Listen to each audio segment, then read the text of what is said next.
Assalamualaikum warahmatullahi wabarakatuh. Berjumpa lagi dengan saya Siti Rodia, CGP Angkatan 11 dari SDN Ciater 02, Kota Tangerang Selatan. Saya akan memaparkan aksi nyata modul 1.4 budaya positif.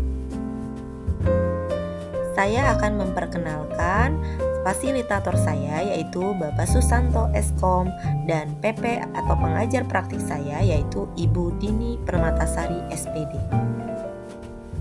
Yang melatar belakangi aksi nyata saya, yaitu pertama, belum menyeluruhnya pemahaman rekan-rekan guru tentang penerapan konsep inti budaya positif di sekolah, seperti perubahan paradigma belajar, disiplin positif, kebutuhan dasar manusia, motivasi perilaku manusia, posisi kontrol guru, keyakinan kelas, dan segitiga restitusi.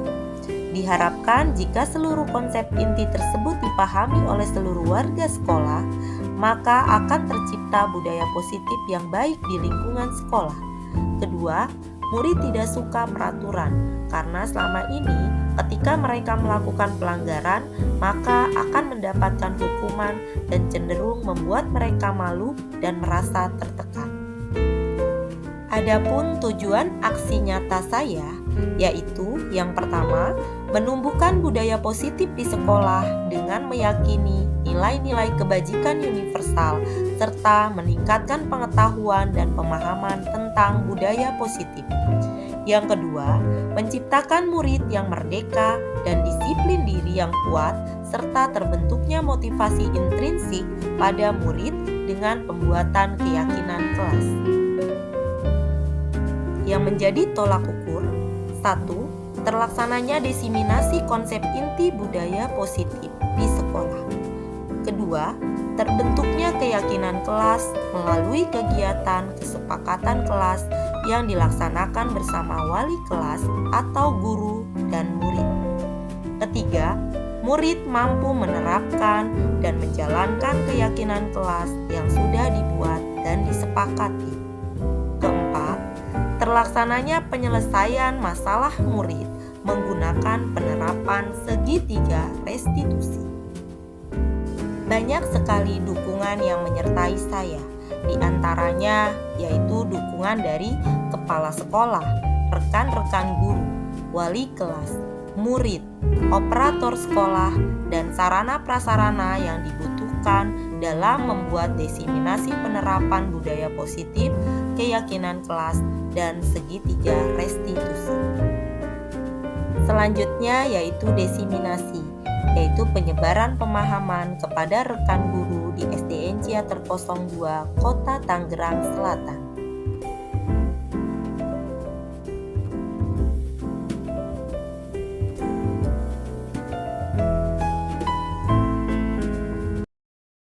Panjang umur dan kita bisa melaksanakan kegiatan-kegiatan ini dalam rangka praktek untuk Musisi Rodia Musisi Rodia melaksanakan CGP hari ini yang ke sesi berapa? Yang kedua ya? Angkatan ke-11 ini untuk praktek nyatanya ya. Kita dukung kegiatan ini, mudah-mudahan yang lain yang belum CGP semuanya bisa, ya, semua bisa. Yuk kita buka acara ini dengan bersama-sama kita membaca Bismillahirrahmanirrahim. Sosialisasi praktek yang baik hari ini saya buka. Terima kasih. Assalamualaikum warahmatullahi wabarakatuh.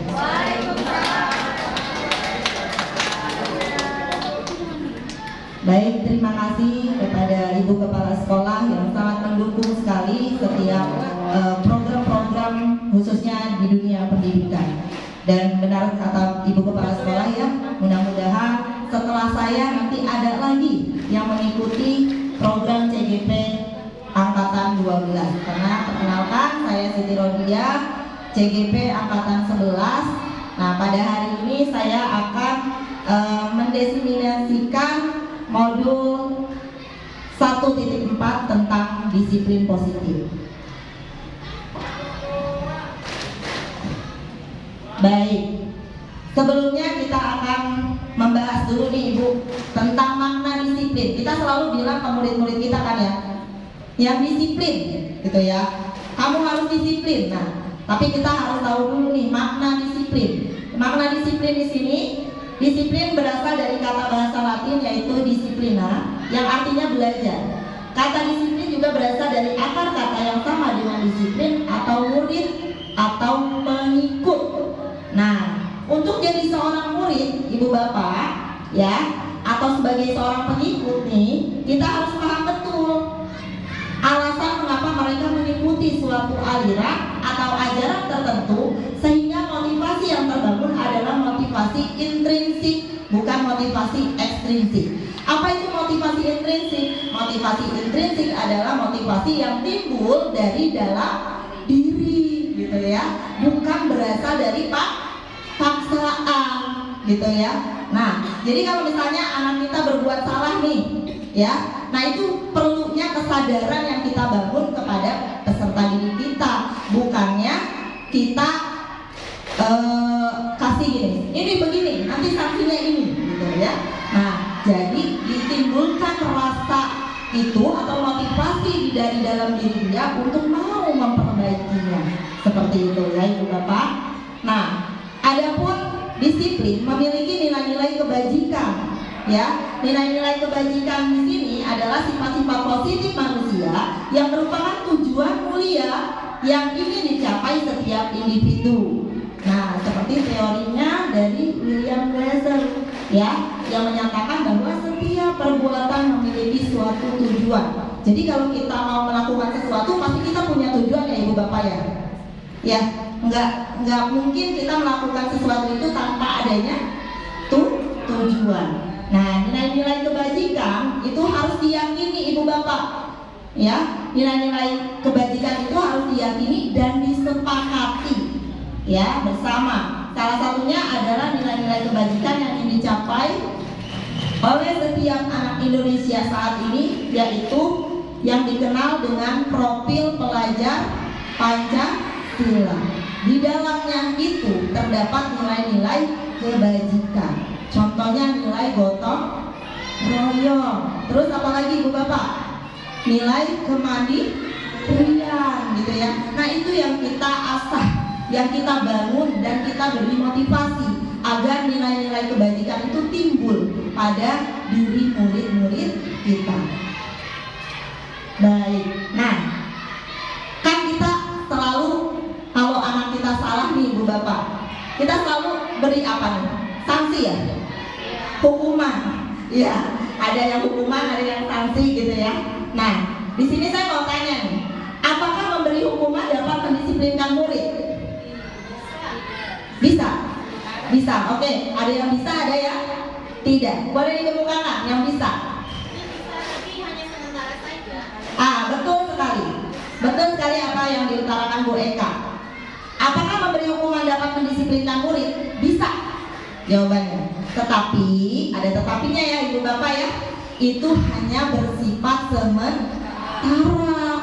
Lain waktu dia akan dapat mengulangi kesalahan yang sama, gitu ya. Dan apakah memberi hadiah? Kan tadi kalau hukuman pasti lah ya. Nah, kalau memberi hadiah dapat tidak mendisiplinkan murid? Bisa. Apa Bu Dini? Kenapa bisa? Sementara. Tidak cuma sementara. Oh iya. Karena tidak dari dalam diri.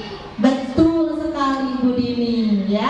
Jadi pemberian hadiah yang kita anggap itu adalah hal yang tepat untuk kita mendisiplinkan murid-murid kita, itu pun ternyata kurang tepat ya. Karena pemberian hadiah dapat bersifatnya hanya sementara saja, gitu ya. Karena yang ditimbulkan nanti gini, untuk berikut-berikutnya dia akan mengharapkan hadiahnya, bukan keyakinan yang ada pada diri dia sendiri, bukan ditimbulkan dari dalam dirinya, gitu ya. Jadi hanya mengharapkan hadiahnya saja, gitu ya. Oke. Nah, di sini ada 3 motivasi perilaku manusia. Yang pertama, untuk menghindari ketidaknyamanan atau hukuman. Yang kedua, untuk mendapatkan imbalan atau penghargaan dari orang lain.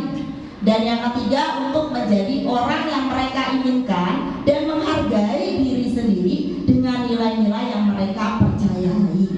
Gitu ya. Oke, kita masuk ke hukuman, konsekuensi, dan restitusi nih.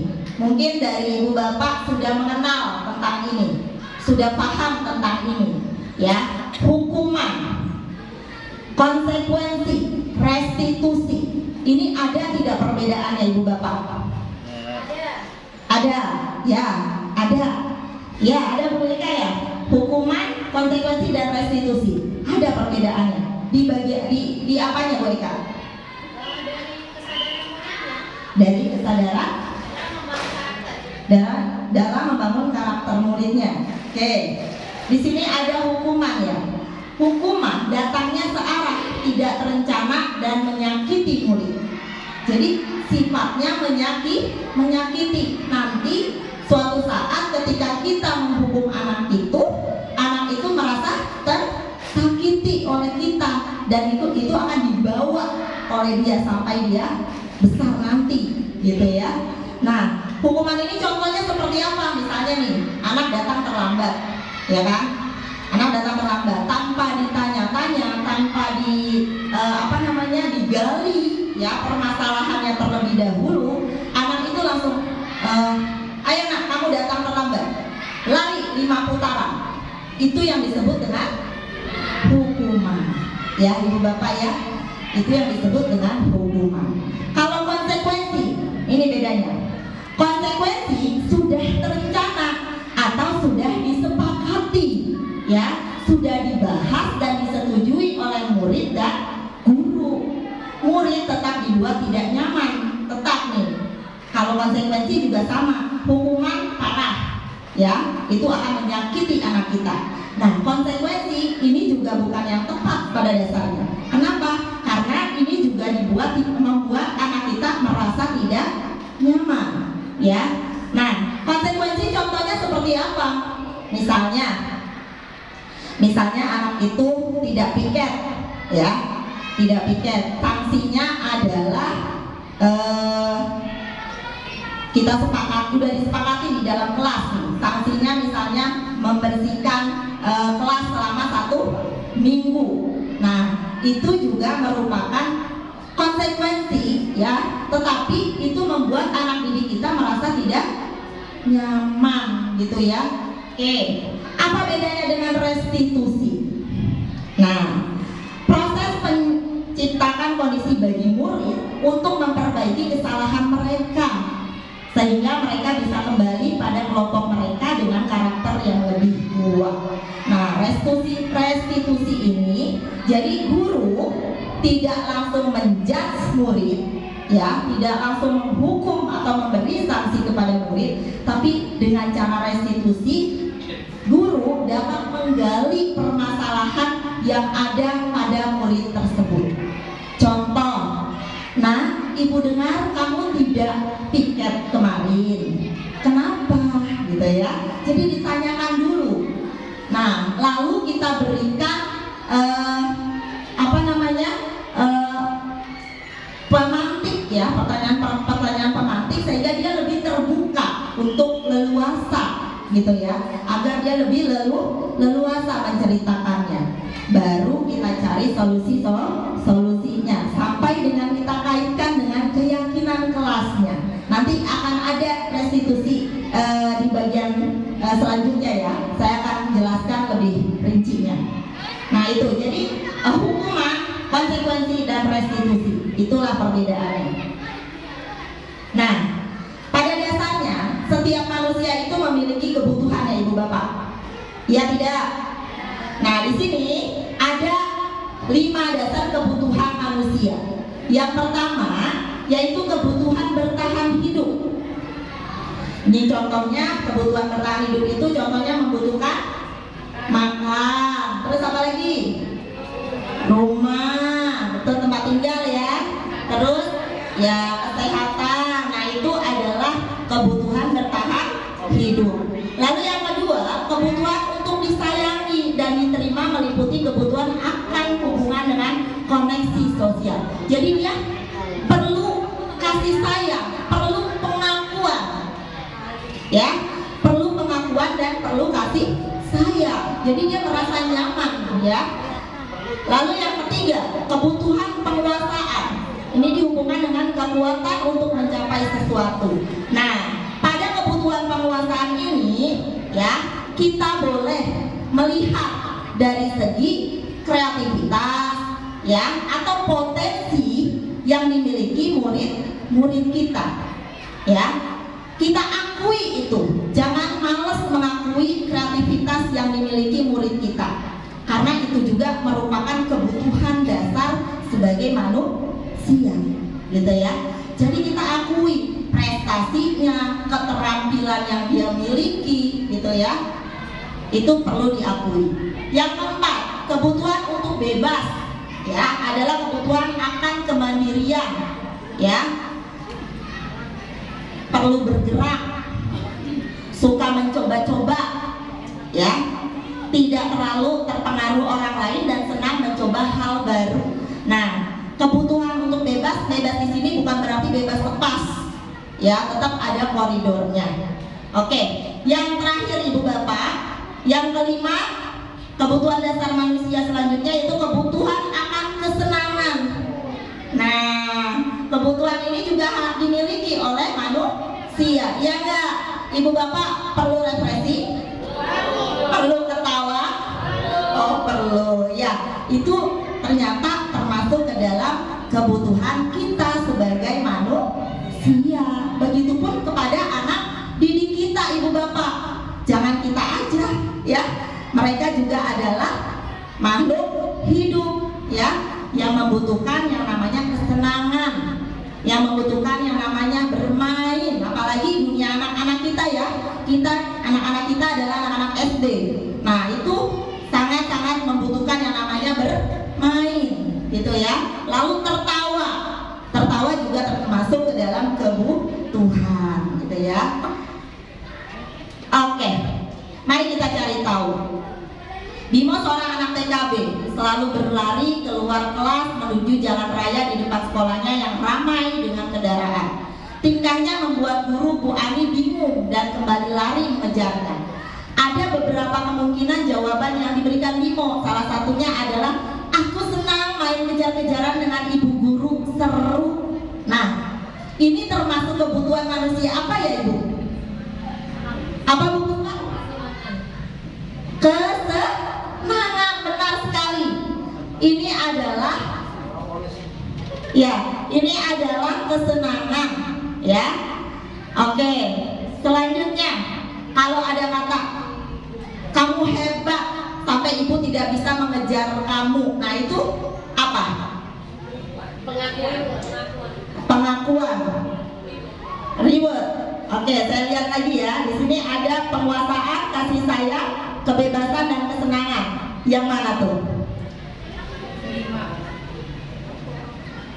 Aku hebat, Bu Guru tidak bisa mengejar aku. Nah, hebat itu berarti penguasaan, betul sekali. Kita kembali lagi ya. Selanjutnya, tahun ini Dimas genap berusia 17 tahun. Ia senang sekali ketika ayahnya mulai mengajarkan cara menyetir mobil. Setiap akhir pekan, ia berlatih menyetir. Ia terlihat senang sekali berlatih sampai akhirnya ia bisa menyetir mobil dengan baik dan lancar. Ketika ibunya bertanya pada Dimas, apa yang membuat dia ingin bisa menyetir mobil? Ketika jawaban Dimas adalah seperti ini, kebutuhan apa yang ingin dia penuhi? Menyetir mobil itu seru. Apa? Sama, kesenangan. Kalau kata ada yang seru-serunya, kesenangan, gitu ya. Sama, ini dua-duanya kesenangan. Makanya tadi saya beri contohkan ya, aku hebat, Bu Guru tidak bisa mengejar aku. Nah, itu berarti penguasaan, gitu ya. Oke, baik. Nah, kita sekarang setelah kita tahu ya, ada 5 dasar kebutuhan manusia dan itu pun dibutuhkan oleh peserta didik kita. Di sini adalah waktunya kita berintrospeksi sama-sama. Di sini ada 5 posisi kontrol guru. Ya, Nah, dari 5 posisi kontrol guru ini, kita mari sama-sama bercermin diri, ya. Apakah saya pribadi berada di posisi yang paling tepat atau tidak? Gitu ya. Tapi sama-sama Ibu Bapak di sini kita sama-sama belajar ya. Sama-sama belajar terus memperbaiki diri agar kita menjadi sosok pendidik yang benar-benar berpusat pada peserta didik gitu ya. Oke, ada 5 posisi kontrol guru. Yang pertama yaitu penghukum. Yang kedua, pembuat orang merasa bersalah. Yang ketiga, teman. Yang keempat, pemantau. Dan yang terakhir adalah manajer. Oke, penghukum yang tadi saya ulas ya di awal. Murid kita baru datang, terengah-engah, sudah telat ya. Bukan ditanya terlebih dahulu, bukan digali dulu permasalahannya, langsung diberi hukuman 5 putaran ya, mengelilingi lapangan. Nah, itu adalah termasuk guru dengan posisi kontrol sebagai penghukum gitu ya. Nah, di sini masih ada tidak yang yang masih menerapkan posisi kontrolnya sebagai penghukum? Enggak, alhamdulillah ya. Kalau tidak, alhamdulillah, semakin kemarin kita semakin tahu ya bagaimana kita sebagai seorang pendidik. Selanjutnya, pembuat orang merasa bersalah. Oke, dengan kata misalnya, kamu sudah mengecewakan ibu dan bapak, nak. Nah, di situ tertanam kepada diri siswa kita kalau dia sudah mengecewakan ibu dan bapak gitu ya, ibu gurunya dan bapak gurunya. Di situ dia akan merasa bersalah.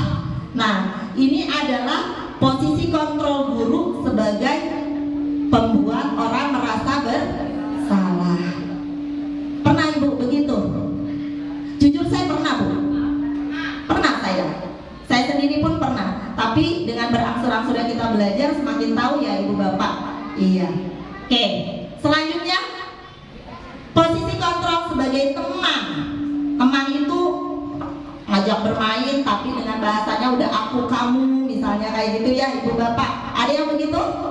Iya, ada ya. Terus ya sudah nanti Ibu bantu gitu ya untuk membereskannya misalnya gitu. Padahal anak itu yang bermain misalnya ya.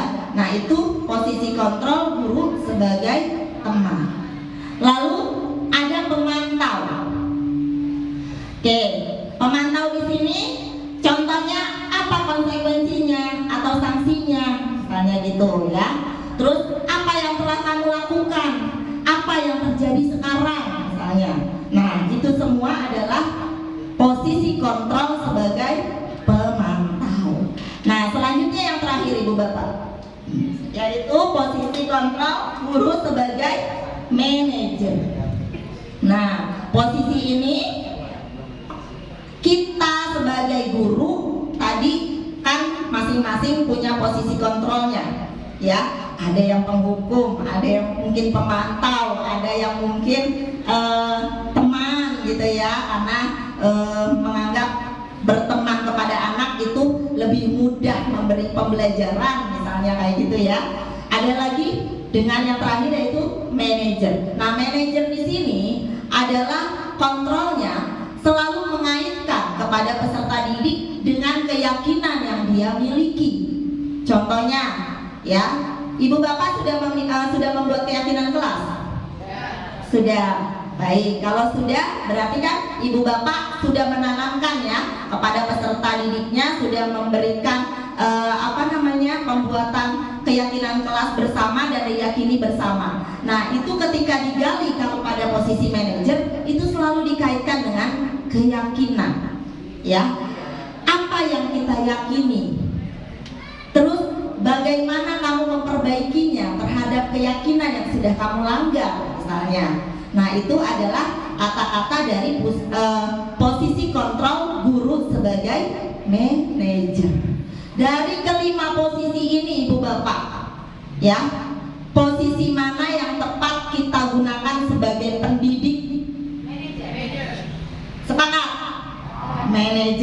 Ya, manajer adalah yang paling tepat untuk kita menerapkan kepada peserta didik kita. Jadi kita jangan jadi penghukum ya Ibu Bapak. Teman itu baik, tapi kalau posisi sebagai teman hanya di kesempatan atau di waktu tertentu. Ya, tidak boleh semua kegiatan atau semua aktivitas kita jadikan teman. Ya. Jadi yang paling tepat adalah posisi manajer. Baik. Nah, di sini saya punya kasus. Dari kasus-kasus ini kita analisis bersama. Nanti kita akan pilih ya posisi mana dengan kata-katanya. Jadi diperhatikan ya Ibu Bapak. Ada contoh penerapan 5 posisi kontrol guru. Kasusnya yaitu siswa tidak memakai atribut lengkap saat upacara bendera. Nah, di sini hormat pada bendera selama 1 jam. Nah, itu adalah posisi penghukum. Terus ada lagi, berapa kali ibu atau bapak harus memberitahu kamu selalu saja mengecewakan ibu dan bapak, gitu ya. Nah, itu adalah membuat merasa bersalah. Lalu ada, ayo dong taati aturan sekolah. Tolong bantu ibu atau bapak ya. Sekali ini ya sudah, tidak apa-apa. Lain kali jangan sampai berbuat seperti ini lagi ya. Ini adalah posisi teman. Selanjutnya, kamu sudah melanggar peraturan sekolah. Kamu tahu konsekuensinya. Setelah upacara, kamu beli atributnya ke koperasi dan jangan diulangi lagi. Nah, ini adalah posisi kontrol sebagai pemantau. Nah, yang terakhir, apakah kamu tahu kesalahanmu? Kira-kira bagaimana kamu memperbaiki kesalahanmu? Nah, ini adalah posisi manajer. Jadi digali biar anak yang menjawab, ya, biar anak yang menjawab apa kesalahannya, lalu apa selanjutnya untuk dia dapat memperbaikinya. Seperti itu ya Ibu Bapak. Oke, sekarang di sini saya ada ucapan atau kata-kata yang mana Ibu Bapak tolong dijawab ya sama-sama. Ada kata, saya kecewa sekali dengan kamu. Saya kecewa sekali dengan kamu. Ini posisi kontrol sebagai apa? Coba kita lihat sama-sama. Iya, benar sekali Ibu Bapak. Ini adalah pembuat merasa bersalah. Selanjutnya, kamu tidak pernah benar melakukannya. Nah, ini posisi kontrol sebagai apa nih? Ayo, kamu tidak pernah benar mengerjakannya. Tidak pernah benar. Hukum. Apa Pak Aceh? Hukum. Pak Aceh benar sekali. Ini adalah posisi kontrol sebagai penghukum. Jadi tidak boleh ya Ibu Bapak ya kita langsung menjudge anak itu, kamu tidak pernah benar, berarti dia tidak pernah melakukan kebenaran dong selama ini, gitu ya. Jadi ini adalah posisi kontrol sebagai penghukum. Lalu lanjut. Apa rencanamu untuk menyelesaikan masalah ini? Ini masuk ke dalam posisi kontrol apa? Pemantau. Coba kita lihat. Pemantau. Manajer ya. Ini adalah ditanyakan kepada siswanya, apa rencanamu untuk menyelesaikan masalah ini? Setelah ditanyakan keyakinan yang sudah disepakati atau keyakinan kelasnya ya. Keyakinan kelasnya apa? Kesalahannya apa? Lalu dia diminta untuk bagaimana rencananya untuk menyelesaikan setiap masalahnya, gitu ya. Itu diucapkan oleh siswanya, gitu ya. Ini posisi manajer. Selanjutnya, ayolah lakukan demi Bapak dan Ibu ya. Ini apa? Rasa bersalah. Ayolah, ayolah. Nah, ini posisi sebagai teman. Benar sekali. Oke, selamat Ibu Bapak sudah bisa membedakan ya. Selanjutnya, kamu tidak pernah mendapat nilai jika mengerjakan tugas. Apa? Kamu tidak pernah mendapat nilai jika mengerjakan tugas. Di sini adalah pemantau, ya.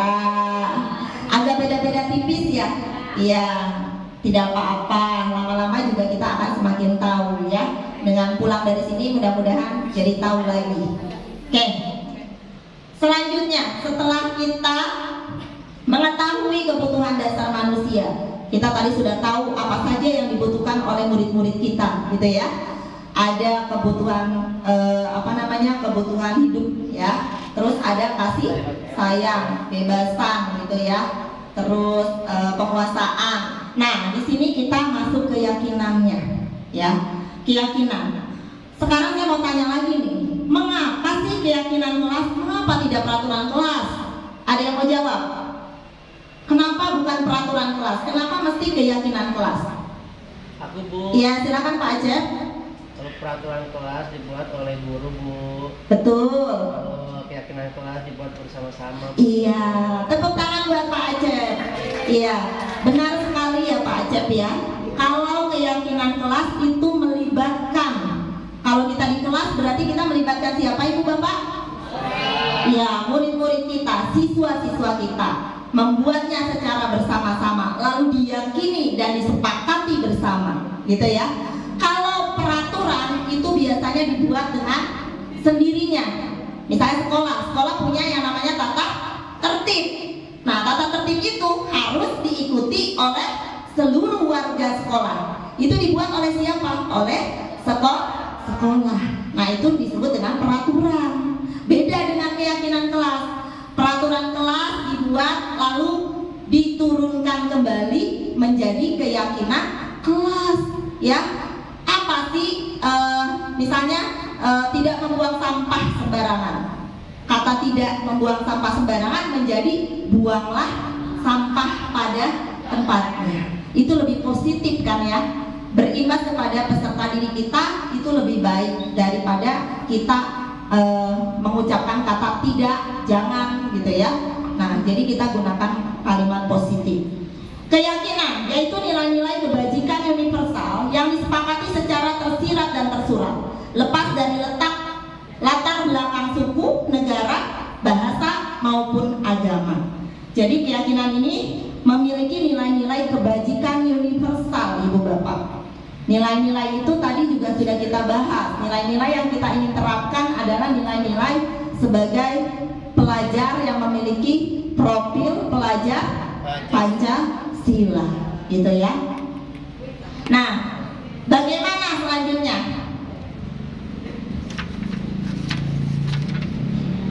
Loading.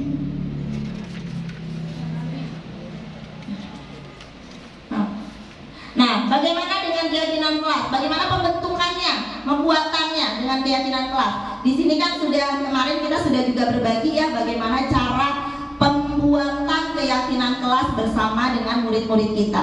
Nah, alhamdulillah kita sudah banyak yang menerapkan itu dan sudah dipakai di kelasnya masing-masing ya. Di sini saya hanya mengulas kembali ya tentang keyakinan kelas, bagaimana pembentukan keyakinan kelas. Di sini yang pertama, keyakinan kelas bersifat lebih abstrak daripada peraturan yang lebih rinci dan konkret.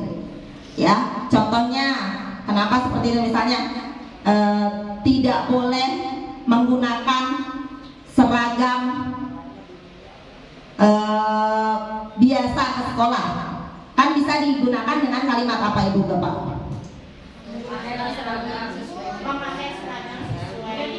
Iya, memakai seragam sesuai harinya, misalnya gitu ya. Jadi lebih ringkas gitu ya. Terus keyakinan kelas berupa pernyataan-pernyataan universal. Terus selanjutnya pernyataan keyakinan kelas senantiasa dibuat dalam bentuk positif. Jadi yang tadi saya bilang ya, untuk keyakinan kelas dihindari dengan kata tidak, jangan gitu ya. Jadi alangkah lebih baiknya kita gunakan dengan kata-kata yang positif. Agar apa? Agar penanaman karakter positif kepada anak kita itu tertanam gitu ya. Dengan kata-kata positif, dibiasakan dengan kata-kata positif, insya Allah sedikit demi sedikit anak kita akan lebih memaknai itu, gitu ya. Selanjutnya, keyakinan kelas hendaknya tidak terlalu banyak sehingga mudah diingat dan dipahami oleh semua warga kelas. Contohnya gini, tidak boleh menyontek pada saat ulangan. Itu kalau dibuat keyakinan kelas apa Ibu Bapak? Nah, jadi lebih singkat ya, lebih singkat, jujur gitu ya. Oke, keyakinan kelas sebaiknya sesuatu yang dapat diterapkan di lingkungan tersebut. Jadi membuat keyakinan kelas jangan ngoyo ya Ibu Bapak ya, jangan mengawang-awang. Kita membuat keyakinan kelas yaitu yang diyakini dan bisa kita terapkan di dalam kelas kita. Jadi disesuaikan dengan lingkungan kita, gitu ya. Semua warga kelas hendaknya ikut berkontribusi dalam pembuatan keyakinan kelas lewat kegiatan curah pendapat. Yang tadi saya bilang tuh, apa sih bedanya peraturan dengan keyakinan, gitu ya. Pak Aceh benar sekali. Kalau keyakinan itu melibatkan, ya. Kalau kita peraturan keyakinan kelas berarti kita melibatkan siswa-siswa kita yang ada di dalam kelas. Kita bisa Bu menggunakan yang namanya post-it, ya. Nah, kita tempel di situ buat keyakinan kelas. Lalu anak kita minta tuh satu persatu dengan kata-kata positifnya sebagai keyakinan kelasnya. Itu nanti bisa ditempel di depan gitu ya. Ditempel lalu kita kelompokkan masuknya kemana saja. Yang masuk kejujuran mana, misalnya masuk disiplin mana gitu ya. Atau menghormati orang lain yang mana gitu. Nah, itu bisa dikelompokkan setelah anak-anak kita mencurahkan, ya, mencurahkan dari pendapatnya. Selanjutnya, yang terakhir, bersedia meninjau kembali keyakinan kelas dari waktu ke waktu. Jadi keyakinan kelas ini paten atau tidak Ibu Bapak? Tidak, betul sekali, berkembang ya. Jadi selalu diadakan yang namanya evaluasi. Ada yang ditambahkan, ya, ada juga yang dihapuskan, bisa ya, diganti artinya, boleh disesuaikan, gitu ya. Oke, ini adalah keyakinan kelas. Selanjutnya, ini adalah contoh. Saya kemarin coba-coba membuat keyakinan kelas karena saya tahu keyakinan kelas dari guru penggerak. Jadi saya coba buat gitu ya. Bentar ya Ibu Bapak. Cuman kecil ya suaranya, soalnya nggak dimasukin. Nah.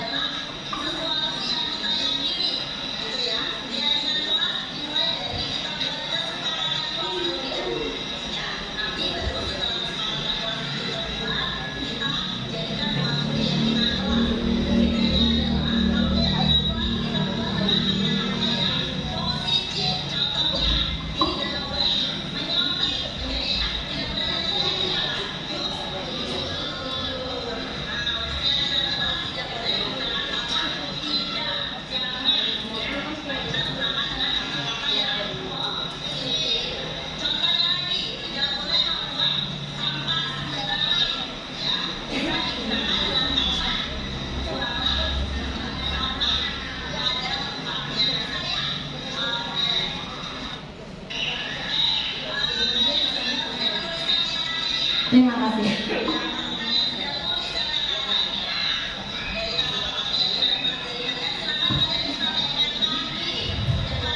Nah,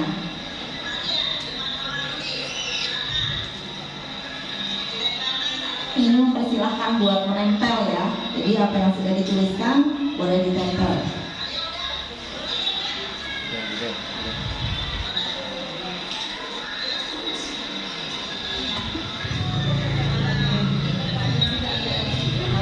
Air itu bawah.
Nah, kalau sudah buat keyakinan kelas, jangan lupa ya Ibu Bapak ya, dibuat kesepakatan. Jadi anak-anak diminta untuk menandatangani apa yang sudah kita sepakati bersama sebagai keyakinan kelas kita, gitu.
Nah, demikian pembuatan keyakinan kelas saya di kelas bersama dengan murid-murid. Dan mudah-mudahan Ibu Bapak untuk periode selanjutnya ya bisa menerapkan keyakinan kelas pada kelasnya, membuat kembali keyakinan kelasnya, gitu ya.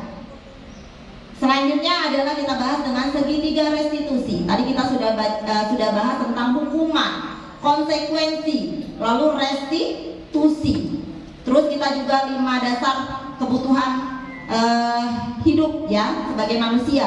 Terus ada lagi 5 kontrol posisi kontrol guru ya. Nah sekarang kita masuk ke segitiga restitusi. Ini semua saling ketergantungan atau masih dalam satu lingkaran ya Ibu Bapak.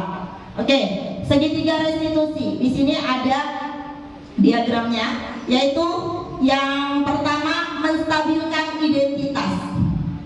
Menstabilkan identitas.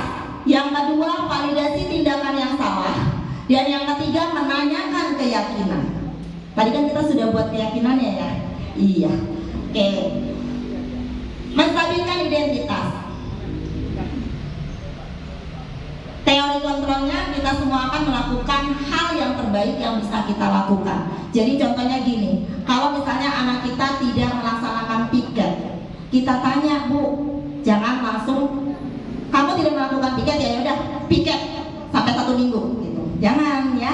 Jadi digali dulu Ibu Bapak, digali apa sih yang terjadi pada anak kita ini sampai tidak melakukan piket di dalam kelas gitu ya. Contohnya kenapa nak kamu tidak apa benar kamu tidak melakukan piket kemarin misalnya. Iya Bu misalnya ya. Lalu ditanyakan kenapa kamu tidak melakukan piket kemarin gitu. Terus misalnya saya kecapean Bu gitu. Kecapean wajar, kita bilang wajar ya, wajar gitu. Kalau kamu kecapean, mungkin kamu sekolah dari pagi sampai siang ya, kamu merasa capek, atau kamu belum makan ya, ya ibu juga pernah kok merasa kecapean misalnya gitu. Jadi kita menstabilkan dulu ya kepada peserta didik kita biar dia tuh merasa nyaman gitu loh. Jangan langsung dijudge gitu, biar dia selanjutnya bisa mengutarakan. Kalau dia sudah nyaman, dia akan mengutarakan gitu ya, apa yang terjadi sebenarnya dengan sejujur-jujurnya gitu ya. Oke, yang kedua validasi tindakan yang salah. Baik, wajar kamu tidak melakukan, kamu kecapean misalnya. Terus kita tanyakan kembali, alasan kamu tidak melakukan piket kelas apa selain capek misalnya. Iya Bu, saya misalnya main bola pada jam istirahat gitu, jadi saya kelelahan, jadi saya pengen cepet pulang Bu gitu. Nah itu kan semakin terbuka ya. Tadinya cuma bilang kecapean, tapi ternyata ada alasannya, apa yang dia lakukan gitu ya. Nah itu adalah disebut dengan validasi tindakan yang salah gitu ya Ibu Bapak. Lalu kita tanyakan kembali Ibu Bapak, setelah dia sadar dengan kesalahannya dan alasannya dia utarakan kepada kita tanyakan kembali, keyakinan apa yang kamu sudah langgar, keyakinan kelas apa yang sudah kamu langgar. dengan apa yang kamu perbuat gitu. Jadi nanti dia akan menjawab, tidak disiplin Bu misalnya. Nah, kamu sudah tahu ya keyakinan kelas yang kamu langgar. Nah, bagaimana caranya untuk memperbaiki kesalahan dari keyakinan yang kamu langgar gitu. Jadi nanti dia akan menjawab, ya Bu, saya akan melaksanakan piket misalnya. Seperti itu ya Ibu Bapak ya. Nah, itu disebut dengan menanyakan keyakinan sampai dengan solusinya. Setelah dia meyakini sesuatu, dia pun akan menemukan solusinya. Seperti itu. Nah, ini adalah kita terapkan di segitiga restitusi ketika ada masalah-masalah tertentu di dalam kelas kita atau ada masalah-masalah tertentu pada peserta didik kita. Jadi jangan kita sebagai penghukum terus Ibu Bapak ya. Jadi kita berusaha untuk lebih menjadi manajer gitu ya, dengan menerapkan setiap masalah itu mencari jalan keluarnya, dan kita membantu peserta didik kita agar dia bisa mencari jalan keluarnya sendiri. Nah, nanti dia akan menciptakan kemandirian, ya nggak Bu? Nah, profil pelajar Pancasilanya juga akan dapat gitu ya. Selanjutnya, ini contoh restitusi saya, ya. Contoh restitusi saya ketika anak. Sebentar ya, saya ceritakan dulu masalahnya.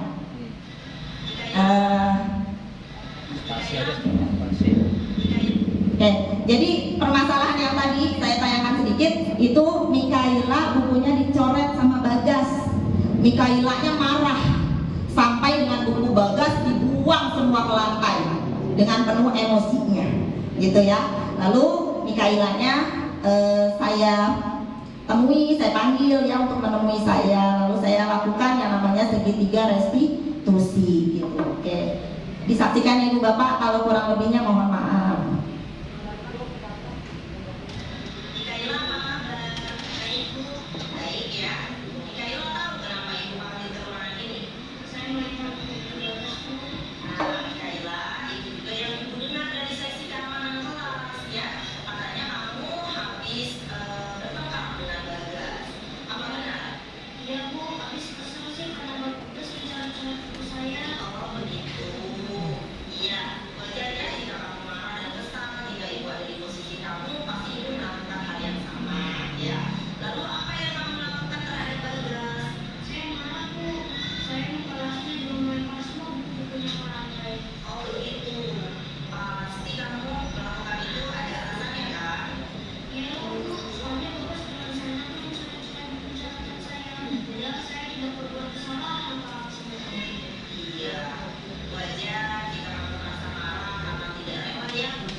Iya, itu.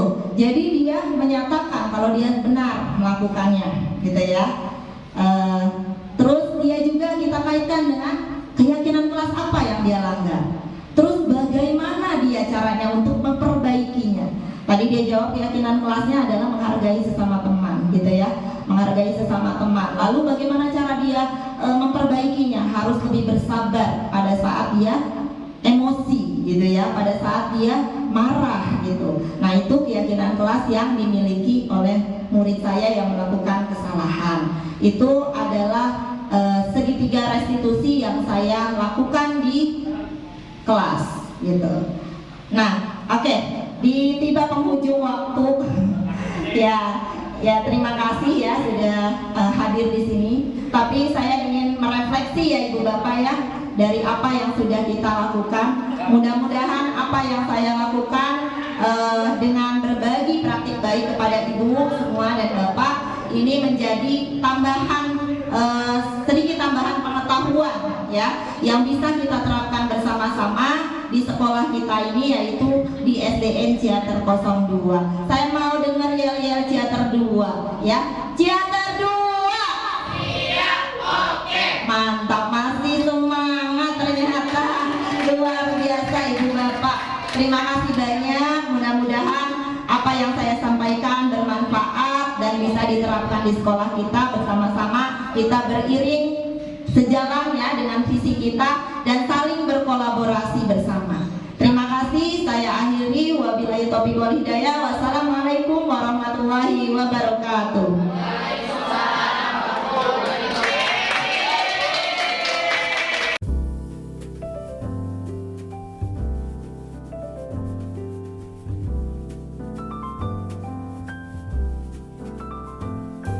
Assalamualaikum warahmatullahi wabarakatuh. Nama saya Siti Jubede SPD, guru SD Negeri Ciater 02. Setelah saya mengikuti kegiatan diseminasi budaya positif, saya sangat senang sekali karena saya dapat memahami segitiga restitusi dalam pemecahan masalah pada siswa di kelas. Diharapkan saya dapat menerapkan segitiga restitusi di dalam kelas supaya siswa-siswa akan lebih mandiri, lebih bijak dan lebih bertanggung jawab dalam pemecahan masalah. Terima kasih untuk Ibu Siti Rodia SPD yang telah menyampaikan ilmunya dengan lugas, dengan tegas dan sangat-sangat mudah dipahami. Terima kasih untuk Bu Siti Rodia. Semangat, karena sebaik-baik manusia adalah manusia yang bermanfaat untuk orang lain. Terima kasih Bu Siti Rodia. Semangat. Assalamualaikum warahmatullahi wabarakatuh. Assalamualaikum warahmatullahi wabarakatuh. Perkenalkan, nama saya Epri Sulistianingsih SPD. Saya rekan kerja dari Ibu Siti Rodia SPD, calon guru penggerak Angkatan 11 dari SD Negeri Ciater 02. Setelah mengikuti diseminasi positif yang dipaparkan oleh Ibu Siti Rodia, saya jadi lebih memahami bagaimana menumbuhkan budaya positif di sekolah, di antaranya dengan konsep disiplin positif, segitiga restitusi, dan juga memahami 5 posisi kontrol guru. Ibu Siti Rodia memberikan contoh disiplin positif dengan membuat kesepakatan kelas atau keyakinan kelas bersama-sama dengan siswanya. Ibu Siti Rodia menjelaskan juga dengan detail mengenai apa itu keyakinan kelas dan bagaimana cara membuat keyakinan kelas tersebut. Ibu Siti Rodia menjelaskan juga dengan detail mengenai segitiga restitusi dan contohnya. Contohnya yaitu ketika Ibu Siti Rodia menyelesaikan masalah yang ada di kelasnya melalui konsep segitiga restitusi. Ibu Siti Rodia juga menjelaskan dengan detail mengenai 5 posisi kontrol guru, yaitu guru sebagai penghukum, pemberi rasa bersalah, sebagai teman, pemantau, dan juga sebagai manajer. Ibu Siti Rodia juga memberikan contoh bagaimana sih peran guru ketika sebagai penghukum, sebagai pemberi rasa bersalah, sebagai teman, sebagai pemantau, dan juga sebagai manajer. Setelah mengikuti diseminasi ini, diharapkan saya khususnya dan juga teman-teman yang lain dapat menumbuhkan budaya positif di sekolah yang tentunya akan sangat bermanfaat untuk kami semua, termasuk untuk anak-anak. Terima kasih kepada Ibu Siti Rodia yang sudah menjelaskan dengan sangat jelas, dengan sangat detail mengenai 3 hal tersebut, yaitu mengenai disiplin positif, segitiga restitusi, dan 5 posisi kontrol guru. Semoga ilmu yang diberikan dapat bermanfaat untuk kita semua. Amin. Sekali lagi terima kasih, semangat dan sukses selalu untuk Ibu Siti Rodia. Wassalamualaikum warahmatullahi wabarakatuh. Assalamualaikum warahmatullahi wabarakatuh. Saya Tri Utami SPD, Guru SDN Ciater 02. Saya ucapkan terima kasih kepada Ibu Siti Rodiah yang telah menyampaikan paparan materi tentang disiplin positif dengan menerapkan segitiga restitusi. Dengan pemaparan yang telah disampaikan tersebut, saya menjadi paham bahwa dalam pembelajaran tersebut kita harus menerapkan konsep yang menggabungkan antara ketegasan dan penghargaan, sehingga kita dapat menciptakan kondisi pembelajaran yang kondusif. Bagi siswa yang melakukan kesalahan, siswa tersebut dapat memperbaiki kesalahannya dengan atas kesadarannya sendiri. Untuk Ibu Siti Rodiah, tetap semangat dan menjadi inspirasi bagi teman-teman semua. Terima kasih.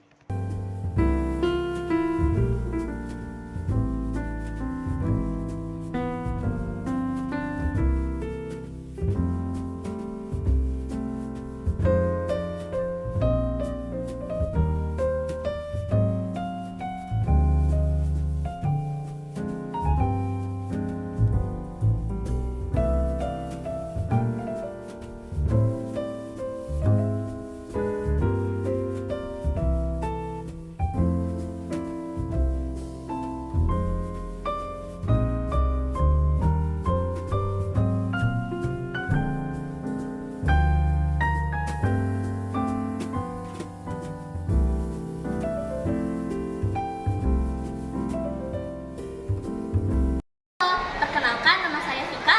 Saya murid dari kelas 6A. Assalamualaikum warahmatullahi wabarakatuh. Saya Bima Trayong Prayoga. Saya dari murid kelas 6A. Saya dari murid Ibu Siti Rodiah. Assalamualaikum warahmatullahi wabarakatuh. Nama saya Messi. Saya murid Ibu Siti Rodiah. Saya kelas 6A. Halo, nama saya Nuraini. Saya murid dari kelas 6A.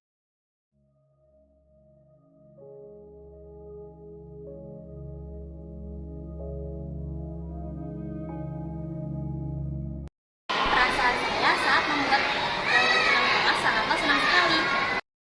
Perasaan saya sangat senang sekali ketika membuat kegiatan kelas bersama Ibu Siti Rodiah dan teman-teman. Perasaan saya gembira saat membuat keyakinan kelas. Perasaan saya sangat senang sekali saat membuat keyakinan kelas.